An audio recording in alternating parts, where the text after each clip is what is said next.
ሰላም ጤና ይስጥልን ተመልካቾቻችን፣ ሰለሞን ሙልጌታ ካሳ ነኝ። ሳምንታዊው ቲክቶክ ወይ ሰለሞን በኢቢኤስ ተጀምሯል። ለዛሬ የሚኖረኝ ፕሮግራም ከጨረቃ ጋር የተያዘ ነው ወይንም ከሙን ላንዲንግ ጋር የተያዘ ነው። እንደምታስታውሱት ከጥቂት ሳምንታት በፊት የአርቴሚስ 2 የሚባል ሚሽን በፍላይ ባይ ወይም ደግሞ በጨረቃ ዙሪያ ሄዶ ተመልሶ በሰላም አርፏል። የሚያስገርሙ ፒክቸሮችን ይዘው መጥተዋል። ብዙ ሳይንቲፊክ ሪሰርች አድርገዋል። ከ3 ወይም ከ4 ዓመት በኋላ ለሚከናወን ደግሞ የሰው ልጅ በጨረቃ ላይ ወክ የሚያደርግበት ወይም ሙን ዋኪንግ ሚሽን ቅድመ ዝግጅት ያደረገበት ሁኔታ እንደነበረ ታስታውሳላችሁ። ከዚህ ጋር በተያያዘ አዲስ ዲቤት እንደገና ደግሞ አሁን መነጋገሪያ ይሆናል በሶሳይቲ፣ በዓለም መድረኮች ላይ፣ በተለያዩ ሚዲያዎች ላይ፣ በሶሻል ሚዲያዎች ላይ ከ57 ዓመት በፊት በእርግጥ የሰው ልጅ በ1969 የፈረንጆቹ ካለንደር ላይ አርፏል ወይ፣ ጨረቃን ነክቶ በእግሩ ተራምዶባታል ወይ የሚለው ጥያቄ እንደ አዲስ ተመልሷል። ጥያቄው ቀሽም ነው የሚባል ወይም ጥያቄው ለምን ተጠየቀ የሚባል አይደለም። ሳይንቲፊክ ኤቪደንስ አለ መሆኑ፣ የቴክኖሎጂ ኤቪደንስ እንዲሁም ደግሞ የሚያከራክሩ ነገሮች የሚነሱ ቫሊድ ፖይንቶች እንዳሉ ይነገራልና ከዚህም አንፃር በጣም ከእናንተም የመጣልኝ ጥያቄ ስለነበረ ነው የአርቴሚስ ሚሽንን በቀደም ለታውን ካቀረብኩ በኋላ የተለያዩ ተመልካቾች በሜሴጆች በተለያየ ሁኔታ የ1969 ነገር እንደገና እስቲ ብታጫውተን በእርግጥ የሰው ልጅ ጨረቃ ላይ አርፏል የሚለውን ብንነጋገር የሚል ሐሳብ ስለመጣ ስለሱ የተወሰነ ነገር እንጨዋወታለን። መልካም ቆይታ። ቀደም ሲል እንዳልኳችሁ ከ57 ዓመት በፊት በ1969 ዓመተ ምህረት የሰው ልጅ የመጀመሪያውን የጨረቃ ሚሽን አድርጎ የሰው ልጅ እግሩን በጨረቃ ላይ አሳርፎ አስገራሚ የሆነ ታሪክ እንደተፈጸመ ይነገራል። በጣም በሰፊው የሚታወቅ ነው። በነገራችን ላይ ከ1969 በፈረንጆቹ ካለንደር እስከ 1972 የሰው ልጅ 6 ጊዜ ነው በጨረቃ ላይ ያረፈው። ይሄ በናሳ ታሪክ ላይ ተሰንዶ የሚገኝ ነው። 12 የአሜሪካ አስትሮናውቶች ጨረቃን ላይ ወክ የመርገጥ እድል ገጥሟቸው ነበር። የአርምስትሮንግ የመጀመሪያው ሰው ስለሆነ ነው የመጀመሪያው በብዛት የሚነገረው። ከምንኖርበት ዓለም ወጥተን ሌላ ዓለም ላይ ሄደን መራመድ መቻል የሚለው ከብዙ ነገር አንጻር በጣም በርካታ የሆነ ድል እንደሆነ ይነገራል። በርካታ ህጻናቶች ኢንጂነሪንግ፣ ሳይንስ፣ የአስትሮኖሚ፣ የስፔስ ሳይንስ እንዲማሩ ኢንስፓየርድ እንዲሆኑ ከዛም በላይ በርካታ ነገር እንደመጣ ይታወቃል። ለሰው ልጅ ድምር የሆነ ነገር እንደሆነ የሚታወቀው ነገር ግን በዚህ ሁሉ ክስተት ውስጥ ሁልጊዜ የሚጠይቅ ጥያቄ አለ። በእርግጥ የሰው ልጅ በጨረቃ ላይ አርፏል ወይ ስፔሻሊ ከ57 ዓመት በፊት የሚለው ቀጣይ የሆነ ክርክር እንደሆነ ይቆያል። በተለይ ደግሞ አሁን እንዳልኳችሁ ሰሞኑን መነጋገሪያ የሆነው የአርቴሚስ 2 ሚሽን ሉናር ወይ ደግሞ የጨረቃ ፍላይ ባይ አድርገው ከመጡ በኋላ በሶሻል ሚዲያ ላይ፣ በፖድካስቶች ላይ፣ በተለያዩ በዩቲዩብ ላይ ኮንስፒረሲ ቲዮሪስቶች የመሳሰሉት በመላው ዓለም ይሄንን ጥያቄ እንደገና እየጠየቁ ይገኛል። ስለዚህ ዛሬ ላይ ዲፐር ገብተን ኤቪደንሱ ይሄ ነገር እንደሆነ የሚያሳዩ የሳይንቲፊክ እና ቴክኖሎጂካል ኤቪደንስ እና ይሄን ደግሞ ጥያቄ እንዲጠየቅ የሚያደርጉ ዳውት የሚፈጥሩ ጥርጣሬ የሚፈጥሩ ነገሮችንም አንድ ላይ አድርገን ሳይንሱ ወይ ደግሞ ፋክት የሚለውን ነገር ለመለየት እንሞክራለን። ኢሞሽን ያለበት ውይይት ዝግጅት ሳይሆን ወይ ደግሞ ጭልምተኛ የሆነ ማመን ወይ አልሆነም ወይ ሆኗል ሳይሆን ኤቪደንሶችን ከግራም ከቀኝም አይቶ ምን እንደሆነ ለማየት እንሞክራለን ማለት ነው።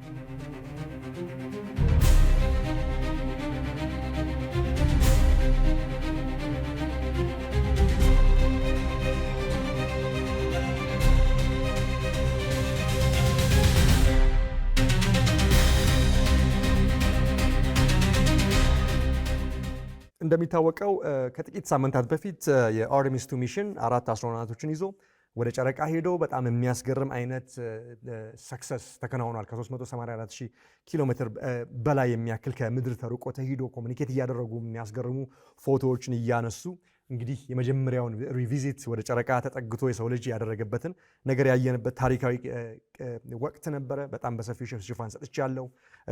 በሚቀጥለው ዓመት ከዛም በኋላ ተደርጎ ከ2 ከ3 ከ4 ዓመት በኋላ የሰው ልጅ ደግሞ በጨረቃ ላይ መልሶ ወክ እንደሚያደርግ ይጠበቃልና በዚህ ጊዜ ውስጥ ደግሞ ለአይናችን የሚገራርሙ ፎቶዎችን ከሩቅ ሆኖ የምድርን ፒክቸር የመሳሰለውን በርካታ ነገሮችን እንግዲህ ሲከናወኑ አይተናል። ነገር ግን አሁን ደግሞ የአርቴሚስ 3 ሚሽን በ2027 እንደሚከናወን ይጠበቃል። በዚህ ሁሉ ነገር ውስጥ ግን አሁንም የሰው ልጅ ጨረቃ ላይ አርፎ ነበር ወይ? አሁን ላይ ገና እንደዚህ የጣረን እንደዚህ ተፍ እያለን የዛሬ 57 ዓመት በፊት በእርግጥ ይሄ ነገር ሆኖ ነበር ወይ የሚለውን ጥያቄ በጣም ይነሳል ማለት ነው። ለዚህም ነው የሰሞኑ የጨረቃ ሚሽን ያንን ነገር እንደ አዲስ ያስነሳው ማለት ነው። ከዚህ አንጻር የአፖሎ 13 ሚሽን ከ57 ዓመት በፊት የተከናወነው ማለት ነው እጅግ በጣም አስገራሚ የሆነ ክስተት እንደነበረ በብዛት ይነገራል። ወደ አሁኑ መልሳችሁ በቅርብ ሄዶ የመጣው አርቴሚስ 2 ሚሽን ግን የሚያስገርሙ ፒክቸሮችን ከኦራየን ስፔስ ክራፍት የሚያስገርሙ ነገሮችን ቴክ ያደረገበት በተለይ ደግሞ ምድርን ከጨረቃ ቅርብ ሆኖ ወደ ምድርን ከሩቅ ሆና በቃ ብሉ ማርብል ሰማያዊ ክብ የምትመስል ነገር የተነሳው ፎቶ ከ386 ኪሎ ሜትር ርቀት ላይ ያንን እንግዲህ በቅርቡ ናሳም አናውንስ አድርጎ ያየንበት ነገር አለ።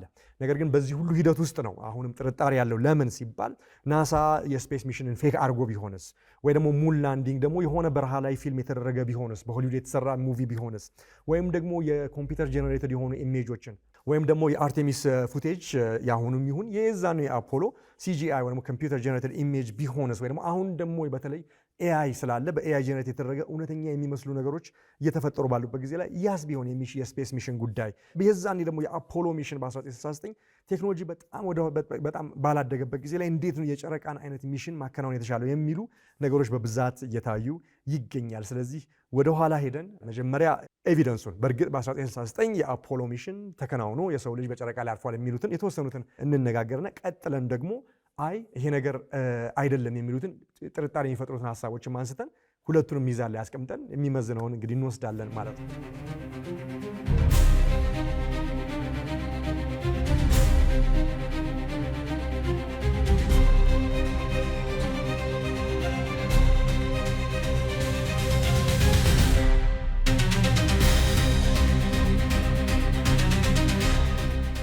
የመጀመሪያው ኤቪደንስ የሶቪየት ህብረት የዛኔ ዩኤስኤስአር የምትባለው ሀገር ጉዳይ ነው።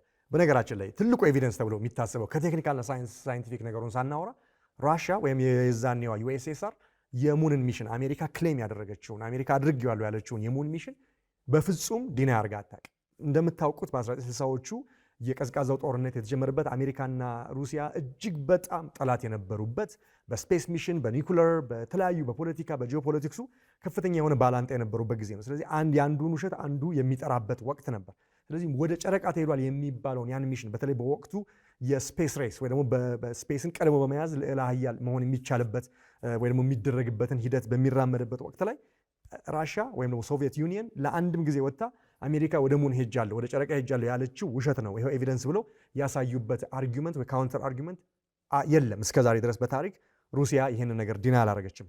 ይሄ የሚያሳየው እንግዲህ የዚህ ነገር እውነተኛነት ከነን ቴክኒካልና ከነን ሳይንቲፊክ አንጻር በጣም ቢግ ኤቪደንስ ተደርጎ ይቆጠራል። እንዲያውም ሶቪየት ዩኒየን ወይ ደግሞ ዩኤስኤስአር በወቅቱ በስፔስ ቴክኖሎጂ የዛኔም የተራቀቁ ስለነበሩ የተለየ ትራኪንግ ስቴሽን የስፔስ ሚሽኖችን ትራክ የሚያደርጉ መሳሪያዎችን በመጠቀም የአፖሎ ሚሽንን ሞኒተር እንዳደረገች ነው ታሪክ የሚያሳየው። ምን ያህል እየሄዱ እንዳለ ምን ያህል ሰክሰስፉል እንደሆነ በቅርበት ያን ይከታተሉ እንደነበረ እንዲሁም ታሪክ ያንን ያስቀመጠው። ስለዚህ የራሽያ የአሜሪካንን የአፖሎ ሚሽን ያደረገችው ውሸት ነው ብሎ በኤቪደንስ ያለማቅረብ ወይም አለማስተባበል በራሱ የዚህ ሚሽን መከናወንን እንደሚያሳይ ብዙ ባለሙያዎች ይናገራሉ።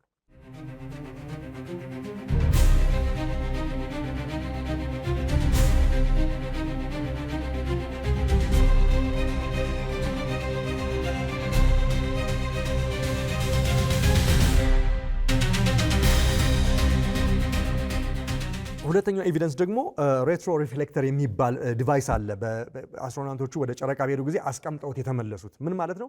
ሌዘር ላይት ሲለቀቅበት ከፍተኛ የሆነ ፍንጣቂን የብርሃን ፍንጣቂን መልሶ ወደ እናንተ የሚያንጸባርቅ ዲቫይስ ነው። ይህንን የአፖሎ አስትሮናውቶች በጨረቃ ላይ አስቀምጠው ነው የተመለሱት። ስለዚህ ይሄ ነገር እስከ ዛሬ ድረስ ስፔሻል የሆነ ሌዘር ቢም ወደዛ በመላክ ከሪፍሌክሽን ባውንስ አድርጎ የጨረቃን የዲስታንስ ከምድር ምን ያህል ያላትን ወይ ፖዚሽኗን with extreme precision በጣም ኤክስትሪም በሆነ ትክክለኛነት ያ የሌዘር ላይት ቢም አድርጎ ሬትሮ ሪፍሌክተሩ ላይ የሚመለሰው የጨረቃን ከምድር ያላትን አንጻራዊ የዲስታንስ ሁኔታ አኪዩሬትሊ ለማስቀመጥ የሚረዳ መሳሪያ ሆኖ ተቀምጧል። ይሄ ነገር እስከዛሬ እንደሚሰራ አስትሮናውቶች የስፔስ ተመራማሪዎች ከአሜሪካ ናሳም ውጭ ያሉ የአውሮፓ የስፔስ ኤጀንሲዎች ያንን እንደሚያረጋግጡ እንግዲህ ጽሁፎች እና መረጃዎች ያሳያሉ። ስለዚህ ለዚህ ደግሞ የሚነሳው ምናልባት ሮቦቶች በቅርብ ጊዜ ሄደው የሮቦቲክ አርም ልክ ወደ ማርስ እንደሚደረገው ሚሽን በስፔሻል ሁኔታ አስቀምጠውት ካልሆነ በስተቀር የመቀመጡ የመኖሩ ሁኔታ እውነት ነው። ነገር ግን ይሄ ሪፍሌክተር ከዛን ጊዜ ጀምሮ የመኖሩ ነገር ከዛ በሚመጣው ዳታ ወይ ደግሞ ሌዘር ቢም ተልኮ ከሚመጣው የጨረር ምላሽ አንጻር የነበረ ነው የሚለው አንድ ማስረጃ እንደሆነ ይነገራል ማለት ነው።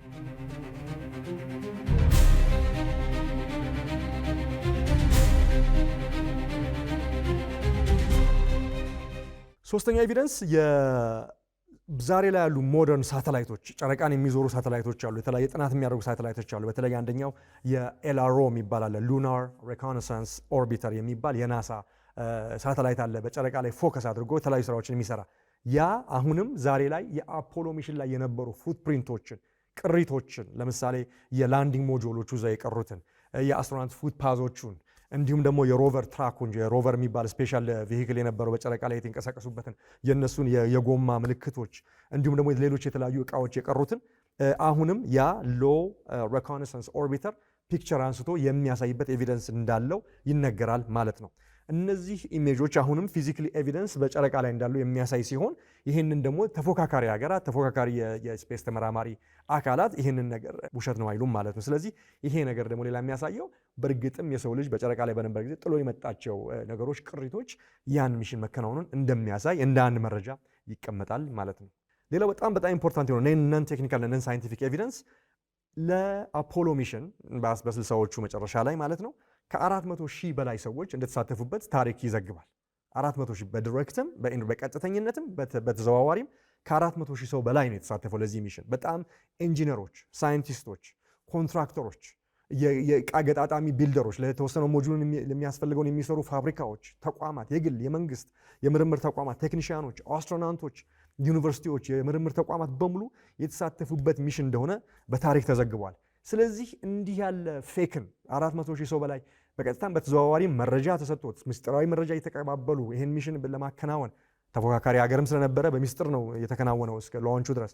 ያን ሁሉ ጠብቀው በትክክል የሚሽን ሲከናወን እውነተኛ ካልሆነ ከ400 ሺህ የተወሰነ ወጥቶ በዚህ የውሸት ነገሮች ተሰማርቻለሁ የሚል 400 ሺህ ሰውን ፌክ ኮንስፒረሲ ውስጥ እንዲሳተፍ ማድረግ በጣም ከባድ ነው። 4 ሰው 5 ሰውን ውሸት እንዲሰራ ማድረግ ይቻላል። ነገር ግን በብዛት ሺዎች ሲካተቱ ይህን ነገር ኦርኬስትሬት ለማድረግ ይከብዳል። ሳይኮሎጂካሊም በጣም ኢምፖሲብል የሆነ ሚሽን ነው የሚለው ደግሞ ሌላው ነን ቴክኒካል አርጊውመንትም ይቀመጣል ማለት ነው።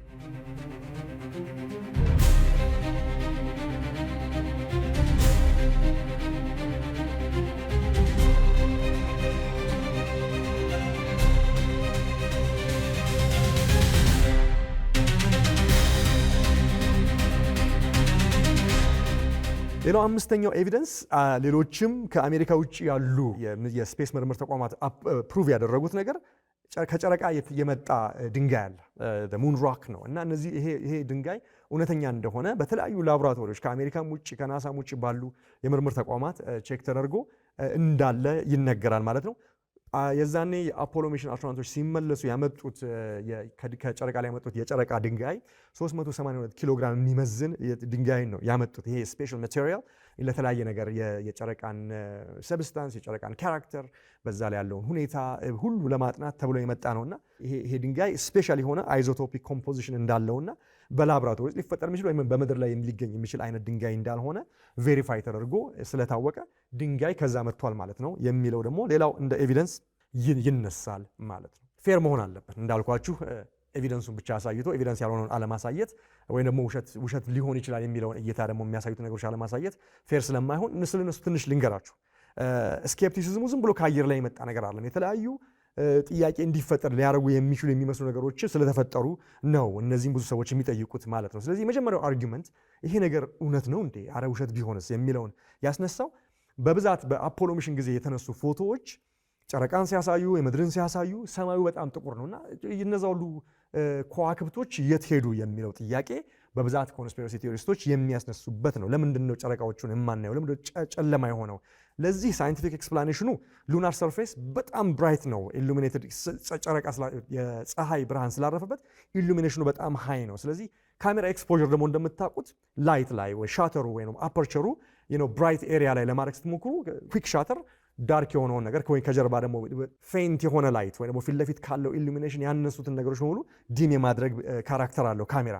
ስለዚህ ብራይት ኮንዲሽን ላይ አጀስት ስታደርጉት አፐርቸሩን ሌንሱን እና ሻተሩን ዲመር የሆኑ ነገሮች ባክግራውንድ ላይ ያሉ ነገሮች ኢንቪዚብል ይሆናሉ። ይሄ እኛም ፎቶግራፊ ስናነሳ ማታ ላይ ብራይት የሆነ ነገር ላይ ሲሆን ከጀርባ እንደማናየው ቀን ላይ ራሱ ፎቶ ስንነሳ እኮ ከዋክብቶች እኮ አሉ ሰማይ ላይ፣ ነገር ግን ፊት ለፊት ያለው ኢሉሚኔሽን የነሱን ነገር እንዳያሳየን ስለሚያደርግ ነው።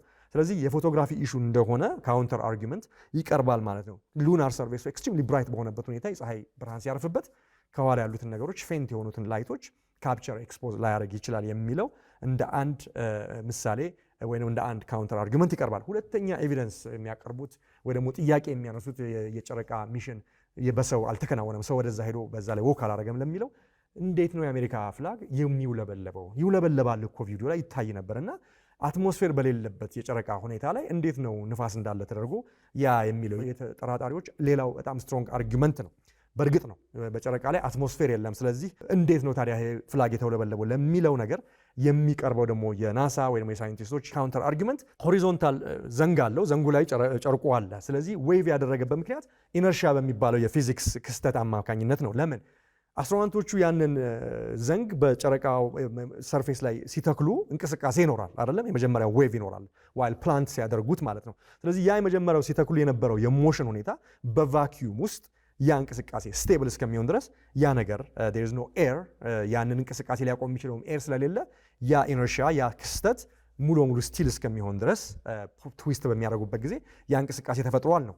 ኢንትረስቲንግሊ ቪዲዮ ፉቴጁ እንደሚያሳየው ከሆነ ደግሞ ከተወሰነ ሁኔታ በኋላ ፍላጉ ኮምፕሊትሊ ሞሽንለስ ሆኖ የቆመበትን ሁኔታ ይታያል። ስለዚህ ለዚህ ጥርጣሬ ደግሞ የሚቀርበውም ኤክስፕላኔሽን ይሄን ይመስላል። ግን ጥርጣሬው ሌላኛው ሜጀር ጥርጣሬ ይሄ ነው።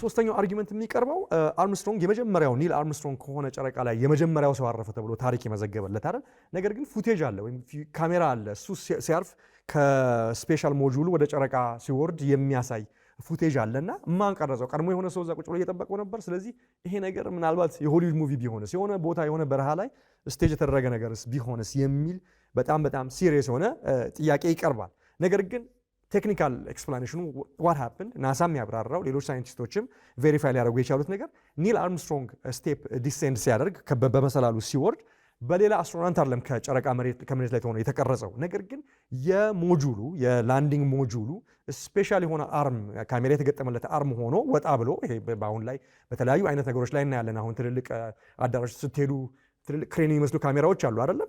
ሰፊ የሆነ ነገር ለማየት የሚያደርጉ። ስለዚህ ያ የካሜራ ቴክኒክ እንደመኖሩ ከአርሙ ጋር የተያያዘ ሜካኒካል ነገር ካሜራውን ይዞ የሱን ቫንቴጅ ፖይንት ጠብቆ የቀረጸው ነው እንጂ የሆነ ሰው ታች ካሜራ ይዞ እየጠበቀው አልነበረም የሚል ኤክስቴንድድ የሆነ ማውንት ከላንዲንግ ሞጁሉ ላይ የተደረገ ካሜራ ነው የነበረው። ያ ደግሞ በሪሞት ኮንትሮል መጠቀም ይቻላል እና ይሄ አርጊመንት ይቀርባል። ስለዚህ እሱ ክላይም ዳውን ከማድረጉ በፊት ይሄ ካሜራ ሴታፕ ተደርጎ ሞጁላር ኢኩዊፕመንት ስቶሬጅ አሴምብሊ ይባላል። እንዲሁም ይሄ የስፔሻል ካሜራ ይህንን ክስተት ካፕቸር ለማድረግ የተደረገው ያ ሆኗል ነው። ስለዚህ ካሜራማን ታች ሆኖ ሳይሆን በእንደዚህ አይነት ቴክኒክ የተቀረጸ ነው የሚል ነው። ሌላው እንዲሁ ከካሜራ ጋር በተያያዘ የሚጠየቀው ጥያቄ ቴክኦፍ ሲያደርግ ደግሞ ይታያል። ጨርሶ ሚሽናቸውን ቴክኦፍ ሲያደርግ ይታያል። ታዲያ ምንድን ነው እንዴት ነው ካሜራ ኦልሬዲ አውትሳይድ ኦፍ ሆኖ ሲለቅ የተቀረጸው የሚል ጥያቄ ይጠየቃል። ይሄም ቫሊድ የሆነ ጥያቄ ነው። የአፖሎ ተከታታይ ሚሽኖች ላይ ቅድም 6 ጊዜ ተደርጓል ብያቸዋለሁ። ሪሞትሊ ኮንትሮልድ የሆኑ የቲቪ ካሜራዎችን ሉናር ሮቨር ቬሂክሎች ላይ ተገጥመው ነበር። ስለዚህ አስትሮናውቶቹ ለመልቀቅ የጨረቃን ሰርፌስ ለመልቀቅ በሚነሱ ጊዜ ሪሞት ኮንትሮል በሆነ ሁኔታ እዛ ፕሌስ የተደረገው ካሜራ ይህንን ካፕቸር እንዲያደርግ ሳይታፕ የተደረገበት ሁኔታ እንደነበረ ተቀምጧል ማለት ነው። ስለዚህ ካሜራዎቹ በጨረቃ ላይ እንዲኖሩ ተደርገዋል። በሪሞት ኮንትሮል በመጠቀም ያንን ፉቴጅ ያንን ፊልም እንዲቀርጹ ወይ ደግሞ እንዲያነሱ ተደርጓል፣ ታሪክን ካፕቸር ለማድረግ ማለት ነው። ስለዚህ እንዲሁም ፉቴጁ ዲሌይድ የሆነበት ሁኔታ ሁሉ አለ፣ በትራቨል ታይም ሲቹዌሽን ስላለ ማለት ነው። ስለዚህ ይሄ የተፈበረከ ነገር ሳይሆን እንዲህ ያለ ሁኔታ ተደርጎ አድቫንስድ የሆነ በወቅቱ ቴሌሜትሪ ኤንድ ካሜራ ትራኪንግ ሲስተም በመደረግ ይሄ ነገር ተደርጓል። በ1960ዎቹ እና በ70ዎቹ የሪሞት ኮንትሮል ኢንጂነሪንግ ወይ ደግሞ እንደዚህ አይነት ኢንጂነሪንግ በጣም አስገራሚ ነበር። ነገር ግን ስፔሻል ፐርፐዝ ለናሳ ተብሎ የተደረገ ነው። በኋላ ላይ ለህዝብ ጥቅም የዋሉ የተለያዩ ሪሞት ኮንትሮል የካሜራ ሲስተሞች፣ የቴሌቪዥን ሲስተሞች በብዛት ደግሞ ከዛ ውጤት የሆኑትን ደግሞ ወደ ኮሜርሻል ፐርፐዝ የመጡትን በብዛት አስተውለናል ማለት ነው። አምስተኛው አርጊመንት ላይፍ ኮል እንዴት ተደረገ? በወቅቱ አስትሮናውቱ ከአሜሪካው ፕሬዝዳንት ጋር ይነጋገር ነበርና የዛኔ ሞባይል ስልክ ቴሌኮሙኒኬሽን የሚባል ቴክኖሎጂ በጣም ወደኋላ ገና ባላደገበት ሁኔታ ላይ እንዴት ሆኖ ነው ላይፍ ኮል ከ300 ምናምን ሺህ ኪሎ ሜትር ርቀት ላይ ከአሜሪካ ፕሬዝዳንት ጋር አስትሮናውቱ ያደረገው የሚለው ነው። ይሄም ፌር የሆነ ጥያቄ ይመስላል። ነገር ግን ይሄን ነገር በብዛት እኛ የምናነጻጽረው ከኮንሱመር ኮሚኒኬሽን ሲስተም ወይ ደግሞ ህዝብ ከሚጠቀምበት ስልክ ሲስተም ጋር እያነጻጸርን ነው እንዴት ነው ይዛን ይሄ ሆነው የምንለው።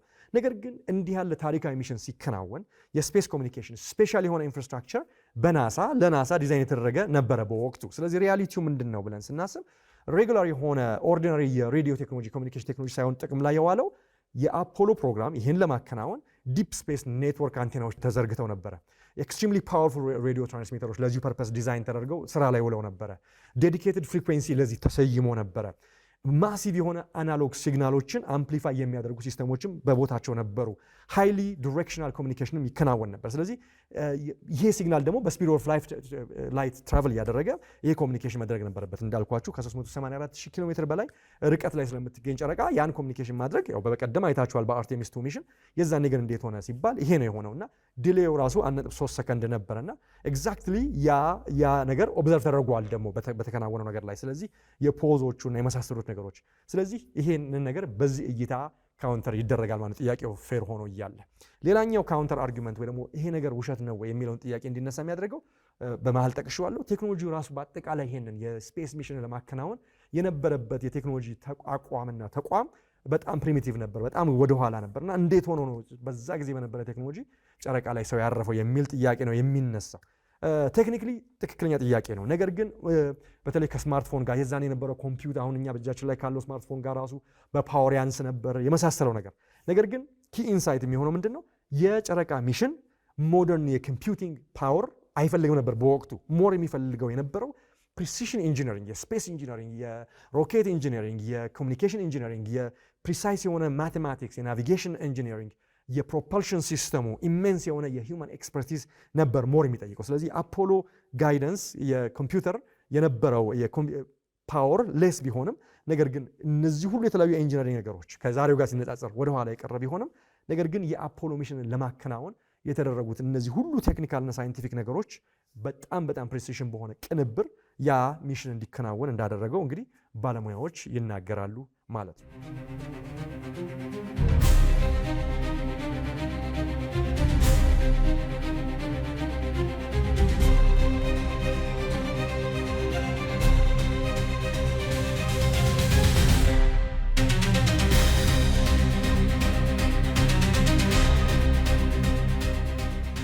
ሌላው በጣም የሚገርማችሁ ነገር የሙን ሚሽን ምን ያህል ወጪ እንደወጣበት ምን ያህል ኤፈርት እንደተደረገበት የምታውቁት በወቅቱ በ60ዎቹ እና በ70ዎቹ የናሳ በጀት የአጠቃላይ የሀገሪቱ የአሜሪካን ሀገር የፌዴራል በጀት ላይ 4% ለናሳ ዴዲኬት ይደረግ ነበር። ይሄ በጣም ከፍተኛ የሆነ ገንዘብ ነው። ከፍተኛ የሆነ ትኩረት ተሰጥቶበት ኮምፔር ቱ ዛሬ ላይ የናሳ በጀት ከፌዴራሉ ላይ 0.5% ነው፣ 1% እንኳን አይሞላም። ስለዚህ የዛኔ ከፍተኛ ወጪ ከፍተኛ ዴዲኬትድ የሆኑ ዲቫይሶች ለኮሜርሻል ዩዝ ለፐብሊክ ዩዝ የማይውሉ ቴክኖሎጂዎች፣ ሳይንቲፊክ ግኝቶች፣ ኢኩዊፕመንቶች እና የመሳሰሉ ቱሊንጎችን በመጠቀም ነው እንግዲህ ይህንን ሚሽን ህያው ለማድረግ የተቻለው ማለት ነው። ሌላ አርጊመንት 7 ትልቁ እና በጣም ብዙ ሰዎች የሚያነሱት ጥያቄ እሺ የዛኔ ይህን ተደረገ በ1969 ዓመተ ምህረት ተደረገና 6 ጊዜ ተደረገ ተባለ። ከ1969 እስከ 1972 በፈረንጆቹ ካለንደር 6 ጊዜ ሚሽን ተደርጎ 12 አስትሮናውቶች ጨረቃ ላይ ወክ አድርገው ተመልሰዋል። ይሄ ታሪክ እንግዲህ የሚያሳየው ሳይንቲፊክ ታሪክ የሚያሳየው ነው። ያ ከሆነ ለምንድን ነው ለ50 ምናምን ዓመታት የሰው ልጅ ወደ ጨረቃ ያልተመለሰው? ለምንድን ነው አሜሪካ ያልተመለሰችው የሚል ጥያቄ ይነሳል። ይሄ በጣም ኢምፖርታንት ጥያቄ ነው የሚነሳው። እንግዲህ ለዚህ ቴክኒካል ጥያቄ ሳይሆን ይሄ ሳይኮሎጂካል ሶሺዮሎጂካል የሆነ ጥያቄ ነው። ብዙ ነገሮች ለዚህ ማብራሪያ ይሰጣል። የመጀመሪያው የዛን ጊዜ የነበረው ስፔስ ሬስ ከዩኤስኤስአር ጋር የነበረው ትንቅንቅ እንደምታውቁት በ50ዎቹ የራሽያ አስትሮናውት ነው ለመጀመሪያ ስፔስ ዋክ ያደረገው አይደለም፣ ዩሪ ጋጋሪን ማለት ነው። ስለዚህ ያ ሁሉ ባለበት ከዛ ቀዝቃዛው ጦርነት ባለበት ከዛ የኒኩለር ትሬቱ ወይም ሁለተኛ ዓለም ጦርነት ከዛ የአቶሚክ ቦምብ የኒኩለር ቦምብ ካለ በኋላ ቀጣዩ ልዕላዊነት የሚረጋገጥበት የስፔስ ሬስ በነበረበት ወቅት ላይ ይህንን ነገር ማሳየት የአሜሪካ የመጀመሪያ በቃ ተቀዳሚ ራዕይና ዓላማ ነበር። ለራሽያም እንደዚሁ በተደጋጋሚ የዛን የሆነበት ምክንያት ያ ነበር። ከዛ በኋላ ግን እንግዲህ የሚባለው ማብራሪያ ለ50 ዓመት ያልተከናወነበት ምክንያት የበጀቱ ጉዳይ፣ የኤክስፔንሱ ጉዳይ፣ የናሳም የሌሎችም የስፔስ ኤጀንሲዎች ዲፐር ስፔስ ከጨረቃ የዛኔ ከ6 ሚሽን በቂ መረጃ ስለተገኘ ቀጣይ ደግሞ ዲስከቨር ያልተደረገው የዩኒቨርስ ፓርት ዲስከቨር እንዲደረግ በሚል ናሳ ራሱን ወደ ሌላ የስፔስ ሚሽን ውስጥ የመክተቱ ፕራዮሪቲን ወደ ሌላ ቦታ የማድረጉ ነገር እንደሆነ ይነገራል። ምክንያቱም ከአፖሎ የ6 ሚሽኖች በኋላ ፐብሊክ ኢንትረስት ዲክላይን አድርጓል፣ ፖለቲካል ኢንትረስት ዲክላይን አድርጓል፣ በጀት ሽሪንክ አድርጓል፣ ጂኦፖለቲካል እርጀንሲ ፌድ አድርጓል። ቅድም እንዳልኳቸው ፉክክሩ በጣም የበረደ የሄደበት ሁኔታ ስለሆነ እና ሎወር እርት ኦርቢት ይሄ የኢንተርናሽናል ስፔስ ስቴሽን ደግሞ በተለያዩ ሀገሮች ተባባሪነት በነገራችን ላይ አሜሪካና ራሽያ ከፍተኛ የሆነ ፉክክርና በጣም ብዙ የፖለቲካ ጠብ አላቸው። በዋን ነገር የማይጣሉት በኢንተርናሽናል ስፔስ ስቴሽን ወይ በአይኤስኤስ ነው። አንዳቸው ላይ ማዕቀብ ያደርጋሉ። ኦንሊ ቲንግ ማዕቀብ የማይደረገው በአሜሪካና በራሽያ መካከል በስፔስ ስቴሽን ጉዳይ ነው። ምክንያቱም እዛ አብረው ነው የሚኖሩት፣ ደባል ናቸው። ያ ስፔስ ስቴሽን በምድርን የሚዞራት ማለት ነው። እሱ ሲገነባ አብረው ነው የገነቡት። አሜሪካ የሰው ልጅን ወደ ስፔስ መውሰጃ ሻትል ሚሽኗን በኦባማ አማካኝነት ስታቆም የአሜሪካ አስትሮናውቶች ራሽያ ሄደው ነበረ ሚሊዮን ዶላሮች እየከፈሉ ወደ ስፔስ ስቴሽን የሚሄዱት። አሁን ኤላን መስክ መጥቶ ወደ አሜሪካ ተመልሰዋል፣ የሰው ወደ ስፔስ ማጓጓዝ ሚሽን እንጂ። ስለዚህ ይሄ ሁሉ ስላለ የተጠላለፈ ፓርትነርሺፕ ስላለ ከፉክክሩ ባሻገር እንግዲህ የጨረቃ ሚሽን ረግቦ የስፔስ ስቴሽኑን መገንባት ከዛ ዲፐር ስፔስ ውስጥ ሄዶ የማየት ሌሎች ዲፕ ስፔስ ውስጥ ያሉ ቴሌስኮፖችን እንደ ጄምስ ዌብ ያሉትን እንደ ሀብል ያሉት ላይ እሱ ላይ ማተኮር ስለተደረገ ለዛ ነው ዝምታ የነበረው። አሁን ግን ደግሞ የጨረቃ ሚሽን ተፈልጓል። ምክንያቱም ጨረቃን ቤዝ አድርጎ ወደ ማርስ ለሚደረግ ዲፐር ስፔስ ለሚደረጉ ሚሽኖች የጨረቃ አስፈላጊነት ደግሞ ህያው ስለሆነ ተመልሶ የሰው ልጅ ወደ ጨረቃ የሚሄድበት ሁኔታ አስፈላጊ ሆኖ ተገኝቷል የሚል እንግዲህ እይታ ነው ያለው ማለት ነው። ስለዚህ የሆሊውድ ቴክኖሎጂ በ1969 የተሰራ ሳይሆን እንግዲህ ሳይንሱ የሚያሳየው ለጥርጣሬዎቹ የሚሰጠው ቴክኒካልና ሳይንቲፊክ መልስ እንደሚያሳየው ቪዥዋል ኢፌክት ወይ በምናምን ሳይሆን እውነት እንደሆነ ነው። በተለይ ደግሞ ሌላው በኮምፒውተር ጄኔሬት የተደረገ ነገር እንዳይሆን በ1969 ዓ ም እንዲህ ያለ የተራቀቀ የአኒሜሽን የሲጂአይ ወይ ደግሞ የኮምፒውተር ጄኔሬትድ ኢሜጀሪ ቴክኒክና ብቃት ግራፊክስ ብቃት ስላልነበረ ይህንን በእንደዛ ማቀነባበር በግሪን ስክሪንና በመሳሰለው ማቀነባበር የሚከብድ ነበር የሚለውም እንግዲህ ትልቁ ሌላው ካውንተር አርጊመንት ነው ለመሆኑ ማለት ነው። ስለዚህ የአፖሎ ብሮድካስት በነገራችን ላይ ላይቭ ነበር እንዳልኳቸው፣ ራሽያም ትከታተለው ነበረ። ኮሚኒኬሽን ዲሌይ ነበረው፣ ከጨረቃ ሉናር ዲስታንስ ጋር ማች ያደርግ ነበረ። ቴሌሜትሪ ዳታዎች ነበሩ፣ ኤግዚስት ያደርጋሉ እነዛ ዳታዎች። አሁንም ኢንዲፔንደንት ኦብዘርቫቶሪስ ትራክት ኢንክሉዲንግ የራሽያዎቹ ያንን ሚሽን ትራክ አድርገው ውሸት ነው አላሉም። ስለዚህ ከዚህ አንጻር በጣም ብዙ እውነታዎቹ የሚያሳዩት ኮንስፒረሲ ቲዮሪ ውሸት ነው የተባለው ነገር ትክክል እንዳልሆነ ነው። ነገር ግን የሙን ላንዲንግ ጥያቄ ከሳይንቲፊክ እና ከቴክኒካል ጥያቄ ባሻገር የሶሳይታል ጥያቄ ነው። መንግስትን ወይም ደግሞ እንደዚህ አይነት ሚሽኖችን ሚስጥራዊ ነገሮችን ያለማመን ጥያቄ ነው። ዩኤፎን ሌላው አንአይደንቲፋይድ ፍላይንግ ኦብጀክቶች እዚህ ጋር አሉ፣ ልዩ ፍጥሯን አሉ፣ ብዙ ኮንስፒረሲዎች ይፈጠራሉ። መንግስትም ይደብቃል ብዙ ነገሮችን። ከዛ አንጻር ነው ህዝቡ የመንግስት ተቋማትን ካለማመን፣ ጋቨርንመንትን ካለማመን፣ ሚዲያን ካለማመን፣ ኮርፖሬሽኖችን ካለማመን፣ የሚስጥራዊ ሪሰርቾችን ካለማመን የተነሳ የተፈጠረ ነው ሞር። ዛሬ ላይ ደግሞ ይሄ የበለጠ አድጎ ነው የምናየው። በተለይ በኢን ኤጅ ኦፍ ኤአይ እንደ ኤጅ ኦፍ ዲፕ ፌክ ሚስኢንፎርሜሽን የአልጎሪዝም ማኒፑሌሽን፣ በዚህ ላይ በጣም ሰፊ ሾው ሌላ ጊዜ እሰራለሁ። ነገር ግን ከዛ የተነሳ እንኳን የዛኔ አሁንም እንኳን አሁን የዛኔም የስኬፕቲዝም ስላለ ያ ጥርጣሬ ቢኖር የሚገርም አይደለም። ነገር ግን ሳይንሳዊና ቴክኒካዊ ጥያቄውን መመለስ ያስፈልጋል። በእርግጥ ጨረቃ ላይ የሰው ልጅ የዛሬ 57 ዓመት ሄደዋል፣ ከዛስ ደጋግመዋል የሚለውን ለመመለስ ማለት ነው። ስለዚህ ከዚህ አንጻር ሞደርን ቴክኖሎጂ እንግዲህ በጣም ሰዎች እንዳያምኑ እንዲጠራጠሩ የሚደረጉ አንዳንዶቹም በጣም አስገራሚ ነገሮችም ስለሆኑ ማለት ነው እና ከዚህ አንጻር ዛሬ ላይ ኤአይ ፌክ አስትሮናውቶችን ክሬት ማድረግ ይችላል። ፌክ ስፔስ ዋክን ክሬት ማድረግ ይችላል። ፌክ የጨረቃ ፎቶን እና ቪዲዮን ክሬት ማድረግ ይችላል። ፌክ ድምፆችን ክሬት ማድረግ ይችላል። ፌክ ሚሽኖችን ስለሚያደርግ ጥርጣሬው አሁን ላይ የበለጠ ከባድ ነው የሚሆነው። የአርቴሚስ 2 ሚሽን ራሱ ጥያቄ ተፈጥሯል። ስለዚህ የዛሬ 3 እና 4 ዓመት ደግሞ ከብዙ ዙር ሙከራዎች በኋላ የሰው ልጅ ሲያርፍ የምናየው ይሆናል ማለት ነው። ስለዚህ ለዚህ ጥያቄ እኔ ሁለቱንም ግራና ቀኙን አይቼ በመጀመሪያ መጽሐፌ ላይም የሰው ልጅ ጨረቃ እንደረገጠ አምኜበት የጻፍኩት ጽሑፍ አለ። ሁለቱንም ሳይድ አይቼ ነው ለእናንተ ለተመልካቾች ፍርዱን ተዋለው። የኔን እይታ የጠየቃችሁ እንደሆነ ግን ሁለቱንም አይቶ ግራ ቀኙንም ቴክኒካል ነን ቴክኒካል፣ ሳይንቲፊክ ነን ሳይንቲፊክ፣ ኤቪደንሱንም ውሸት ሊሆን ይችላል የሚለውንም ካውንተር አርጊመንት አይቶ ባላንስድ በሆነ እይታ የኔ ድምዳሜ የሚሆነው በእርግጥም የሰው ልጅ ባለው ብቃት ተጠቅሞ የዛሬ 57 ዓመት በጨረቃ ላይ እንዳረፈ ኤቪደንሶቹ ያንን በጣም በስፋት ያሳያሉ የሚል እይታ ነው ያለኝ ማለት ነው። ቴክኖሎጂ ኢምፓወር እንዲያደርገን ነው። ነገር ግን አንዳንዴ ዳውት እንድናደርገውም የሚያደርገን የተለያዩ ነገሮች አሉ። እናንተስ ምን ታስባላችሁ? በእርግጥ የሰው ልጅ የዛሬ 57 ዓመት በጨረቃ ላይ እንዳረፈ ይሰማችኋል? በተለይ ደግሞ አሁን ላይ የአርቴሚስ 2 ሚሽን ፍላይ ባይ አድርጎ ከ2-3 ዓመት በኋላ የሰው ልጅን በድጋሚ በጨረቃ ላይ ወክ ለማስደረግ በምንንቀሳቀስበት ጊዜ ላይ የእናንተስ እይታ ምንድን ነው? ተመልካቾቻችን እንግዲህ ይሄ ከብዛት ከናንተ ከመጣልኝ ጥያቄ አሁን ላይም ሰሞኑን መነጋገሪያ ከነበረበት ሁኔታ የሙን ሚሽን ወደ ዜና ወደ ፊት ለፊት ከመምጣቱ አንፃር ይሄንን ነገር ግራውንም ቀኙንም አይተን ምን ይመስላል፣ እንዴት ነው፣ እውነቱ ምንድነው፣ ጥርጣሬውስ ምንድነው የሚለውን እንግዲህ በተሻለ መጠን ለማስቃኘት ሞክሬያለሁኝ። ከዚህ ነገር አዳዲስ ነገሮች እንደጨበጣችሁ ክርክሩንም ቀጥሉበት። የግድ ለምን አታምኑም ወይም ደግሞ ለምን አመናችሁ የሚባልበት ጉዳይ ሳይሆን ኤቪደንስ ቤስድ ኢሞሽን ወጥቶ ኤቪደንሶቹን አስቀምጦ ሁሉንም ሳይድ የማየት ጉዳይ ነውና ከዚህ አንፃር እናንተም ይሄን ኮንቨርሴሽን እንደምትቀጥሉበት አስባለሁኝ።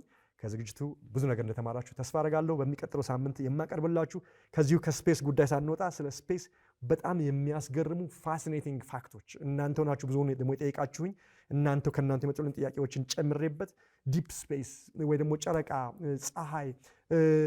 ፀሐይን የምታክል ብርሃን ያለች ለምንድን ነው ስፔስ በሙሉ ጨለማ የሆነው? በጣም በርካታ ጥያቄዎች ስለ ብላክ ሆል፣ ስለ ጨረቃው ስላለው ፀሐዩ ስላለው ፓወር፣ ከዚህ ጋር ተያይዞ ደግሞ ስለ ኢኤምሲ ስኩዌር ፎርሙላ እና ከዚህ ጋር ስላለው ሪሌሽንሺፕ፣ ስለ ዩኒቨርስ አስገራሚነት በጣም በተወሰነ ሁኔታ በሚቀጥለው ሳምንት ዳሰሳ እናደርጋለን። እስከዚያው ቸር ሰንብቱ።